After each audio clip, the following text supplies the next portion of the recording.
The Return. Part 2. The Resurrection. Chapter 1. Rain falls like the sky is mourning. Min-jun stands at the front of the funeral home in a black suit he doesn't remember putting on. The casket is closed. He insisted. Can't bear the thought of people staring at her like she's a thing, instead of the person who saved his life in every possible way. The room is packed. Nurses from the hospital, patients' families she helped, people whose names he doesn't know, but who all have the same story. She made a difference. She stayed when everyone else left. She cared. Minji speaks first, voice breaking every third word. She was the best of us. She felt everything, every loss, every goodbye, and she showed up anyway, every single day. That's the bravest thing I've ever seen. Dr. Choi goes next, talks about dedication, about a nurse who worked through her own pain to ease others, about how rare that is. Ji-woo attends, sits in the back, leaves before anyone can speak to him. Min-jun's father doesn't come, sends flowers instead, expensive ones, meaningless. When it's Min-jun's turn to speak, he walks to the front, looks at the casket, can't look away. I met Ayodele on the worst night of my life. I was dying. She saved me. And then, she kept saving me. Every day after. From myself. From the person I was becoming. From a life that looked successful, but felt empty. His voice cracks. He doesn't care. She asked me to teach her how to stop feeling. I failed. Completely. Because she taught me something better. How to feel everything. The good and the bad and the unbearable. She taught me that being human isn't weakness. It's the only thing worth being. He pulls a folded paper from his pocket. Her last request. Written in shaky handwriting 3 days before she died. She made me promise not to go back, not to become the man in the empty apartment, the one who measures life in profit margins and quarterly reports. She made me promise to stay. Messy, complicated, human. He folds the paper, puts it back in his pocket. I don't know if I can keep that promise, but I'm going to try, because she's worth trying for, even now, especially now. He sits. Jin hands him a tissue. He doesn't use it, just holds it, crushing it in his fist. The burial is worse. Watching them lower her into the ground, watching dirt fall on the casket, watching something permanent and irreversible happen while he stands there, useless. Minji breaks down completely. Dr. Choi holds her. Patricia, the hospice nurse, cries quietly to the side. Min-jun doesn't cry. Can't. It's like something inside him shut off. Emergency protocols. Survival mode. He stays after everyone leaves. Sits on the wet grass beside the fresh grave. Jin stands at a distance, giving him space but staying close enough to intervene if needed. I don't know how to do this, Min-jun says too. The headstone. Simple. Just her name and dates. Ayodele Williams, 1997-2025. She stayed. The words blur. Rain or tears. He can't tell. You were supposed to teach me how to say goodbye, how to survive losing someone, but you didn't. You just left. Nothing answers. Just rain. I'm angry. At you. At cancer. At God or fate or whatever decided 4 months was enough. It wasn't enough. It'll never be enough.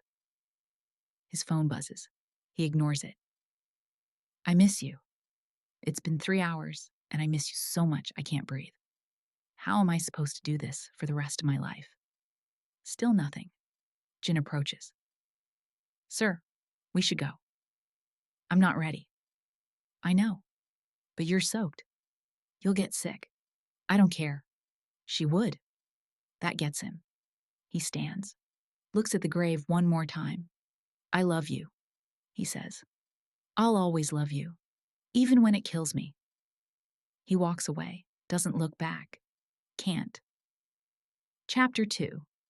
Min-jun doesn't go back to work, just moves through his apartment like a ghost.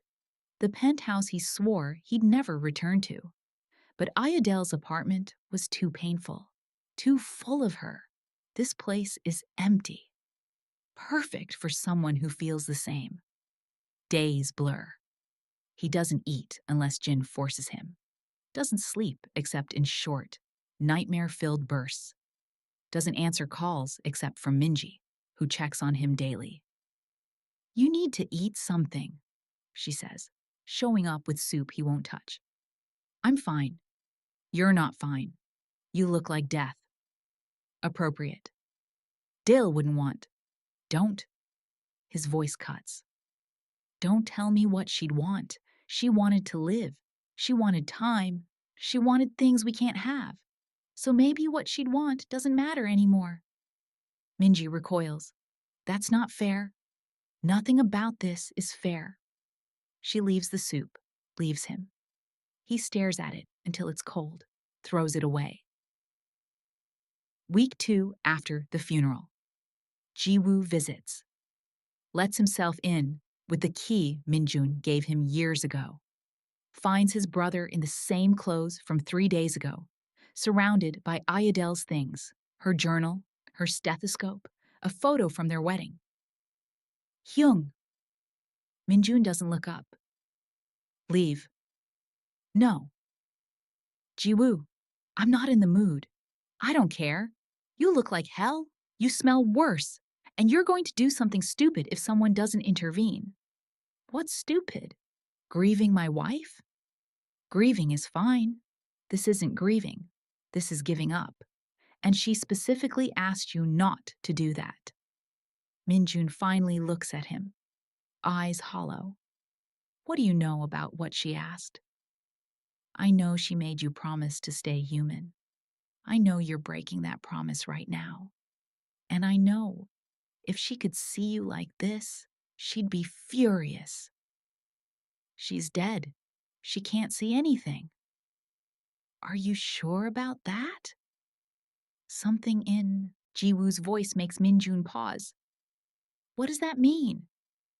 Jiwoo sits, rubs his face, looks older than his years. "There's something I need to tell you. Something I should have told you weeks ago. But I couldn't.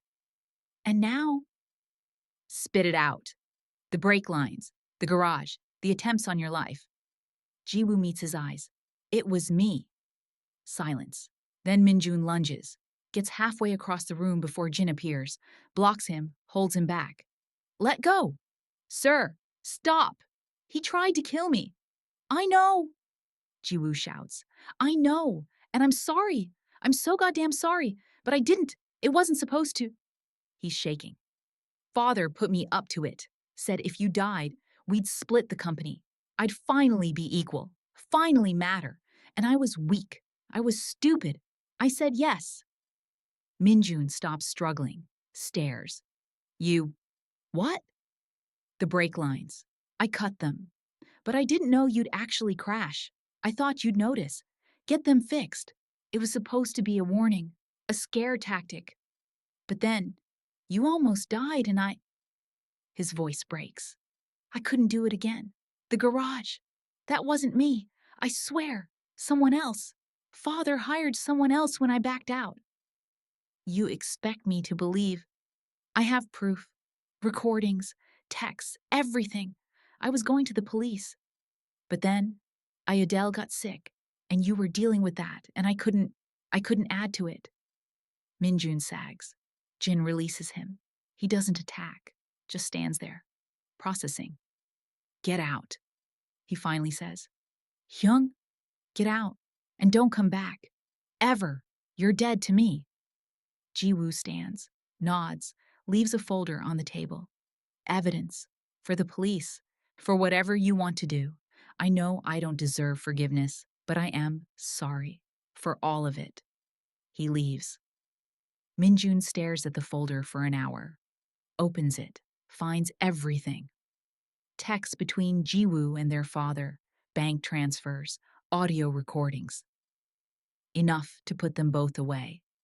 He should feel something. Anger, betrayal, vindication, feels nothing. Just picks up his phone, calls his lawyer. I'm sending you evidence. My brother and father conspired to kill me. I want charges filed. Maximum penalties. Understood. Are you sure? I'm sure. He hangs up, looks at Ayodele's photo. I'm handling it, he tells her. Like you'd want. No mercy, just justice. The photo doesn't answer. Nothing does anymore. Chapter 3. Months pass. Min-jun goes back to work, throws himself into it. 16-hour days, 7 days a week. Becomes the CEO everyone expected. Ruthless, efficient, cold. He fires people without flinching. Makes cuts that boost stock prices. Destroys competitors. Builds an empire. The board loves him. Investors love him. The company thrives. He's miserable. Minji stops calling. He pushed her away too many times. Even Jin seems wary around him now. Speaks only when necessary. Ji-woo and his father are arrested. Trial pending. Min-jun doesn't attend hearings. Sends lawyers instead. Doesn't care about the outcome. They're already dead to him. He visits Ayodele's grave every Sunday. Brings flowers. Sits for exactly 30 minutes. Tells her about his week like she can hear. I kept my promise, he says one wet November afternoon, 6 months after she died. I'm still here, still functioning, still whatever this is. The headstone says nothing. But I think I'm doing it wrong, the staying human part. I don't know how to do that without you. Wind rustles dead leaves. I miss you. Every day, every hour. Missing you is the only thing that feels real anymore. He stands, touches the headstone, leaves, doesn't see the woman watching from across the cemetery. Dark coat, sunglasses, too far away to identify. She watches him drive away, pulls out her phone, texts someone. Unknown. He's breaking. Response. Good. Keep watching. Chapter 4. It happens on a Tuesday. Min-jun is in Geneva for a conference. 3 days of meetings, networking, playing the role. He's walking back to his hotel when he sees her. Across the street, waiting for a light. Dark hair pulled back. Same posture. Same way of standing with her weight on one leg. Ayodele. His heart stops. He's moving before thinking. Dodging traffic. Horns blare. Someone shouts. He doesn't hear. Reaches the opposite sidewalk. She's gone.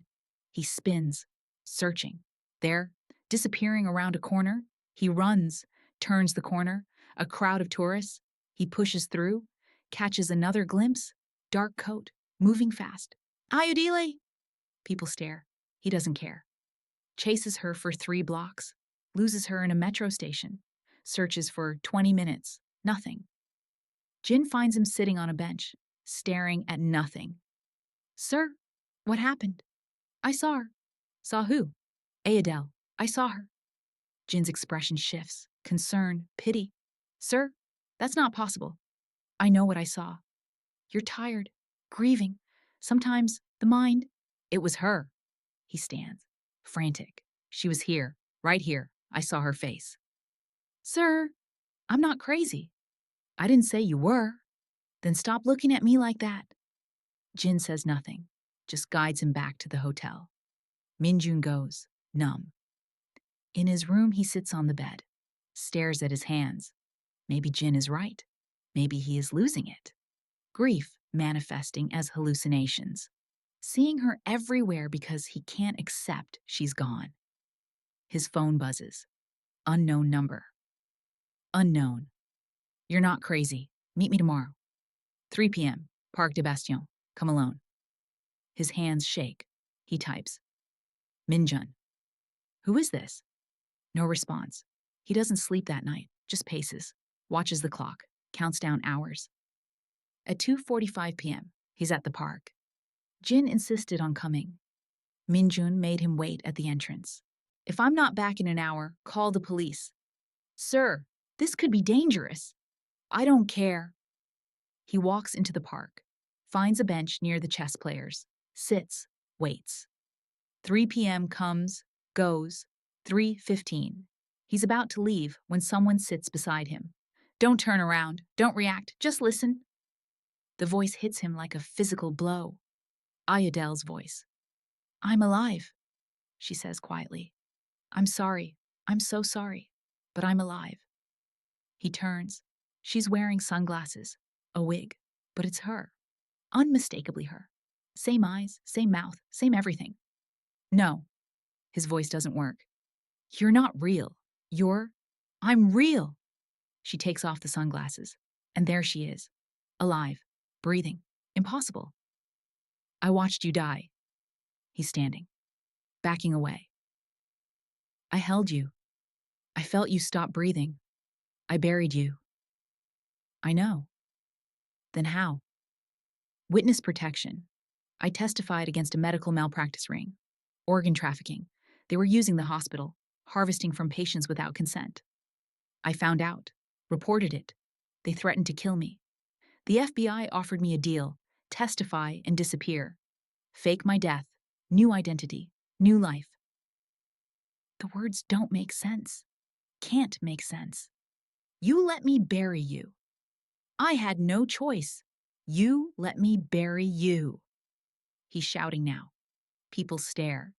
I gave a eulogy. I've been visiting your grave every week. His voice cracks. How could you do that to me? If I told you, they would have killed you to get to me. I couldn't risk. So, you let me think you were dead instead. You let me grieve? You let me. He can't finish. Can't breathe. She reaches for him. He jerks back. Don't touch me. Min-jun, please? Is Ayodele even your real name? She hesitates. No, it's Sarah Matthews. He laughs. It sounds like breaking. Perfect. So, I don't even know who you are. Yes, you do. Everything else was real. The marriage, the feelings, all of it. Just not the dying. Just not the dying? He's crying now. Doesn't care. That was the only thing. The only goddamn thing I couldn't prepare for, couldn't control, and it was a lie? I wanted to tell you. When? When you were dying? When I was reading to you? When I promised to let you go? When? She's crying too. I'm sorry. I'm so sorry. But I'm here now. I'm alive. We can what? Start over? Pretend the last 6 months didn't happen? Pretend I didn't watch my wife die? She didn't die. I didn't die. I'm right here. No. He steps back. The woman I married died. She was real. She was honest. She wouldn't have done this. Min-jun, don't say my name. Don't. He's breaking apart. Can feel it happening. I can't do this. I can't. He walks away. Fast. Then, running. She calls after him, but he doesn't stop. Jin meets him at the entrance, takes one look at his face, doesn't ask questions, just gets him in the car. At the hotel, Min-jun locks himself in the bathroom, slides down the wall, sobs like something's being ripped out of him. Because it is. Everything he built after she died, the grief, the acceptance, the moving forward, all of it was for nothing. Built on a lie. She's alive. And he doesn't know if that makes it better or so much worse. Chapter 5. Min-jun doesn't leave Geneva, just sits in his hotel room for 2 days, ignoring calls, ignoring texts, ignoring everything. Jin brings food. Most of it goes uneaten. On day 3, there's a knock. Min-jun assumes it's Jin. Opens without checking. It's her. She pushes inside before he can react. We need to talk. Get out. No. She closes the door, leans against it. You don't get to run, not this time. I'm not running. I'm protecting myself. From what? From me being alive? From the woman who let me think she was dead for 6 months. His voice rises. Do you have any idea what that did to me? What I became? Yes. I watched. The words stop him cold. What? I was there. At the funeral. At the burial. Outside your apartment when you broke down. I saw everything. Rage floods through him. White hot. Blinding. You watched? You watched me fall apart and you did nothing? I couldn't. The FBI said any contact would... I don't care what the FBI said. I was your husband. You are my husband. She steps forward. That marriage wasn't fake. Those vows weren't fake. The only thing that was fake was the death. That's the only thing that mattered. No, it wasn't. She's crying again. What mattered was the time we had, the love, the choosing each other every day, even when it was hard. That was real. That is still real. How can you say that? How can you stand there and act like... Because I was dying. That diagnosis was real. The tumors were real. I was going to die, Min-jun. And then I wasn't. He stops, stares. What? She sits on the bed, wipes her eyes. The trial, the immunotherapy, it worked. Better than anyone expected. 3 weeks after I started testifying, Dr. Choi told me the tumors were shrinking. 4 weeks after that, they were gone. Completely gone. You're in remission? Yes. For how long? 4 months. Since June. The timeline clicks. That's when you died. That's when the FBI said I had to disappear. The trial was getting dangerous. Death threats, attempts on witnesses. They gave me a choice. Stay and risk getting killed or fake my death and disappear. And you chose to leave me. I chose to keep you safe. They were following you, watching you. If they knew I was alive, they would have used you to get to me. So you let me grieve instead. Yes. Her voice breaks. I chose your life over your happiness, and I'd make the same choice again. He sits beside her, not close, just near, trying to process. The trial, is it over? Yes. Convictions came through last month. Everyone involved is in prison. I'm free, officially. So, Sarah Matthews is gone. I can go back to being Ayodele Williams, legally, officially.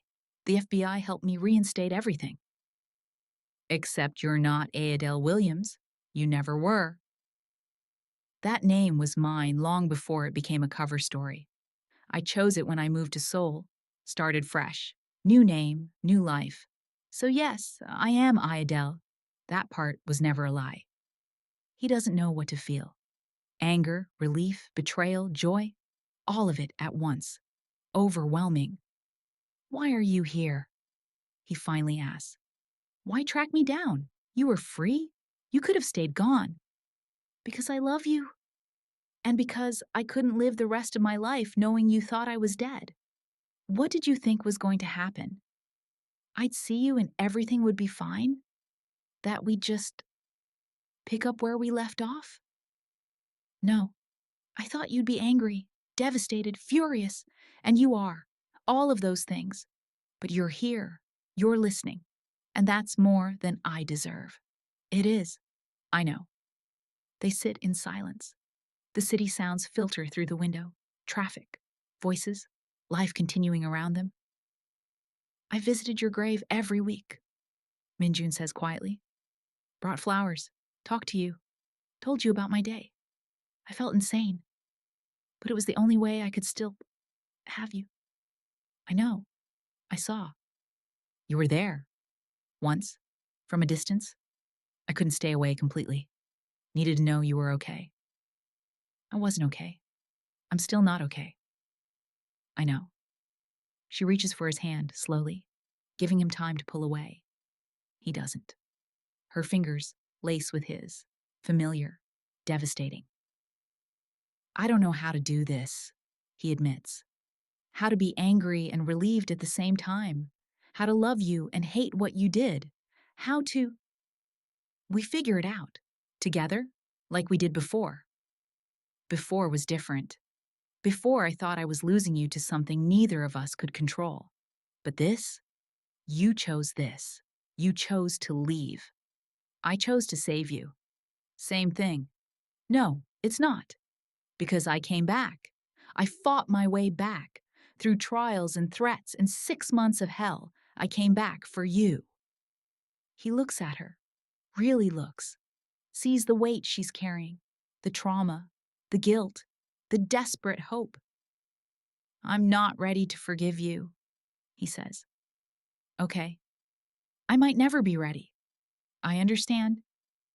But I'm also not ready to let you go again. And I hate that. I hate that I still love you after everything. I love you too. More than anything. More than my own life. That's why I did this. He pulls her close, buries his face in her neck, breathes her in. Alive, warm, real.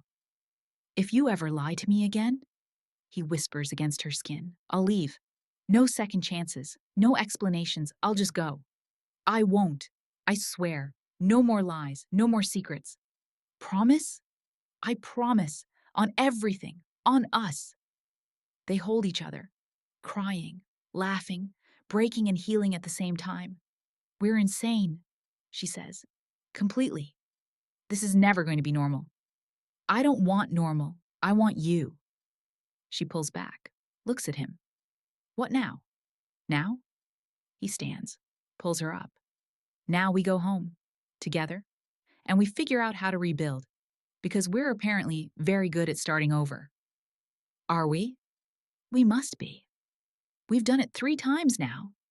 She laughs, wet and broken and beautiful. 3rd time's the charm?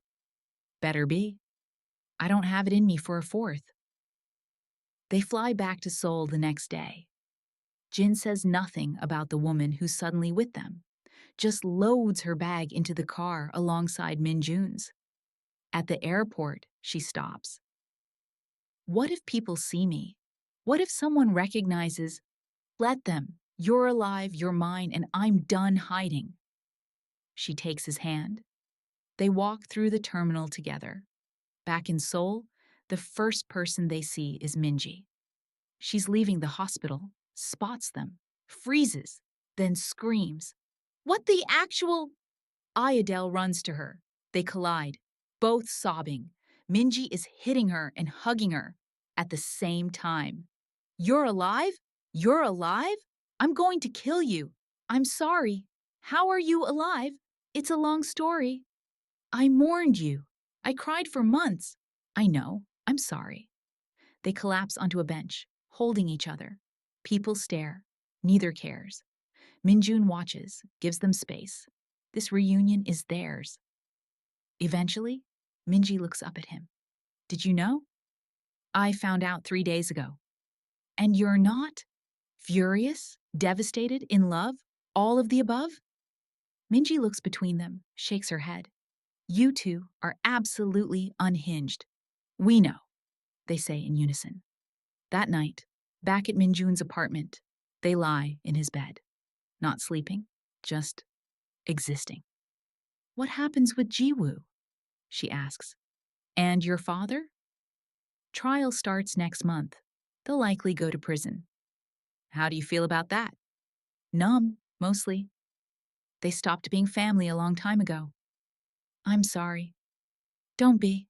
I have you. That's enough. She turns to face him. Is it? Really? After everything? Ask me tomorrow, and the day after, and every day for the next year. Maybe eventually I'll believe it. What if I ask every day for the rest of our lives? Then I guess you better get comfortable. We have a lot of days left. She kisses, him. Soft, tentative, like they're starting over. They are. Min-jun? Yes?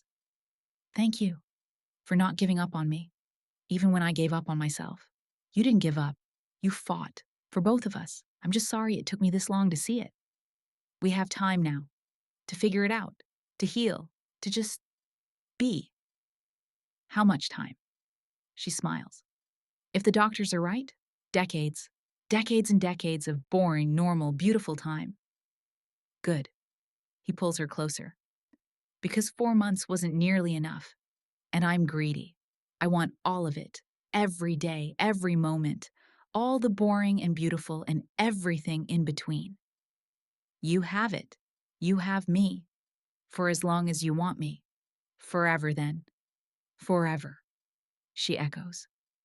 They fall asleep tangled together, breathing in sync, alive, both of them, against all odds, against every impossible thing, alive.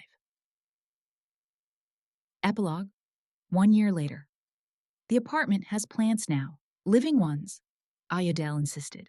Min-jun still can't keep them alive, but she forgives him, brings new ones, tries again. The penthouse looks different too.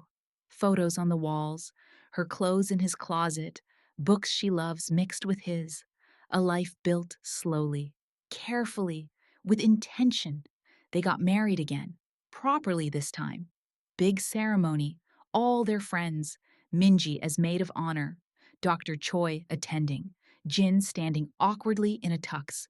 Jiwoo sent a letter from prison. Min-jun didn't read it, gave it to Ayodele instead. She read it, cried, wrote back. He's still your brother, she said. He tried to kill me. And he's sorry, genuinely sorry.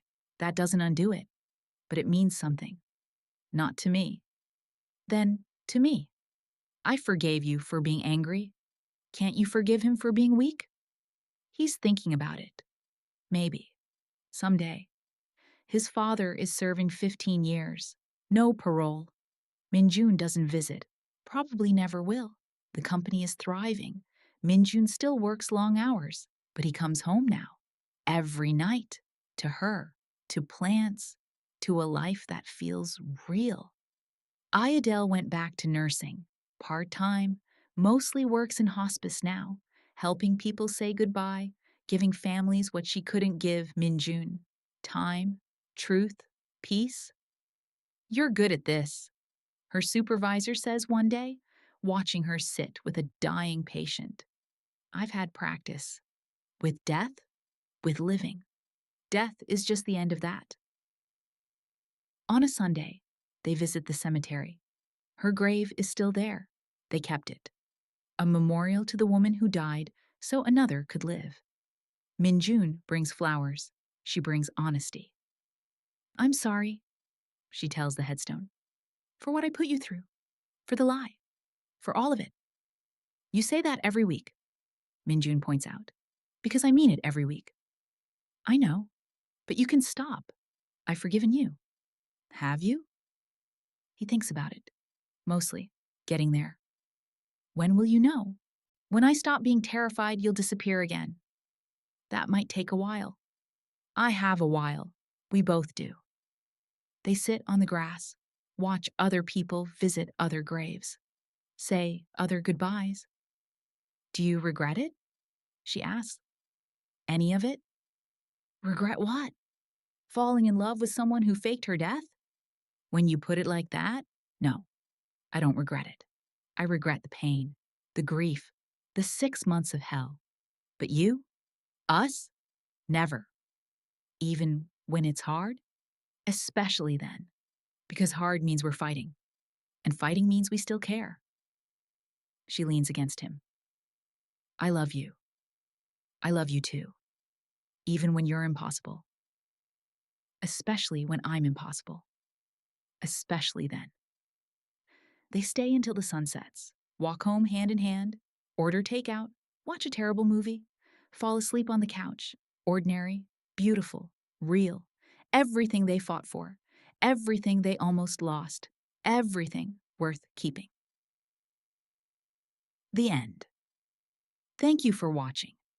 If this story moved you, hit that like button and subscribe for more content. Drop a comment telling me which part made you cry. I read every single one. And remember, the best love stories aren't the ones without pain. They're the ones where people choose each other anyway. again and again, through death and resurrection and everything in between. See you in the next one.